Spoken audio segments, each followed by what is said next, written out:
Though not everyone can agree that traveling faster than the speed of light is possible, another topic that I can bring up is the warp drive used on Star Trek, in which more people agree is actually possible. Warping space would allow you to travel as if you were moving faster than the speed of light by changing the structure of the universe, at least temporarily. And you'd end up in a certain location faster than if you're doing it the normal way. But that's not really traveling backwards in time, and it's not moving faster than the speed of light, so the speed limit holds true. But everywhere I looked, it kept bringing up the topic of the warp drive, so I thought it was worthy to throw in here. And as for traveling to the future, there doesn't really seem to be a way to travel to the future as of yet, so either stick to what you're doing now or go back in time, I guess.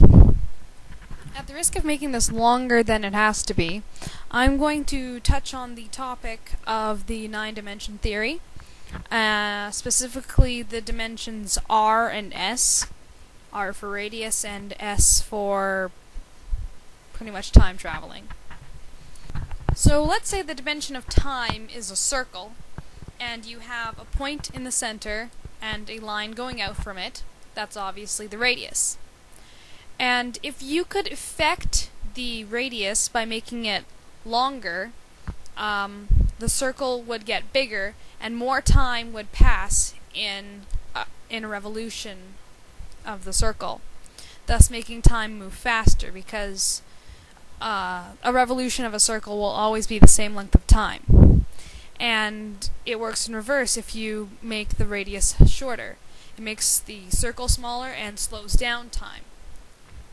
And so, the 6th dimension, we make time not a circle, but a slinky. And S is pretty much the height of the slinky. And specifically, S is used to jump from one height of the slinky to another, therefore moving backwards in time. And S also has its limitations just as time does. It can only move backwards, and only to the point directly below it. So let's say the cycle of time is 500. S can only go from, let's say, 1,000 to 500, or from 500 to 0.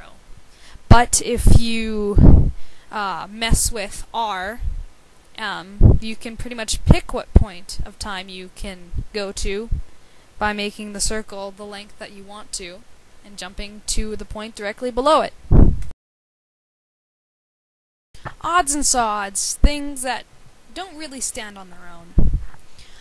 When Stephen Hawking was asked on the topic of time travel, he had to say that, he said that the reason that we're not surrounded by tourists from the future is because one would only be able to travel back into the past to the point where the time machine was invented.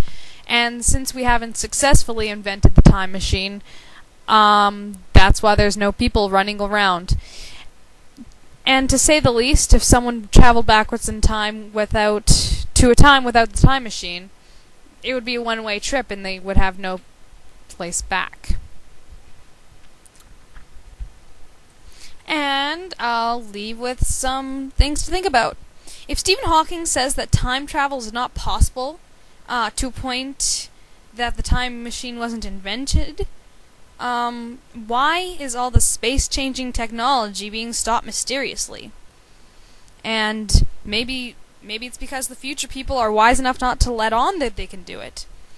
But if the past is definite and the future can't change the past, they themselves, the future people, wouldn't be able to come back in time and destroy our machines unless destiny wanted them to.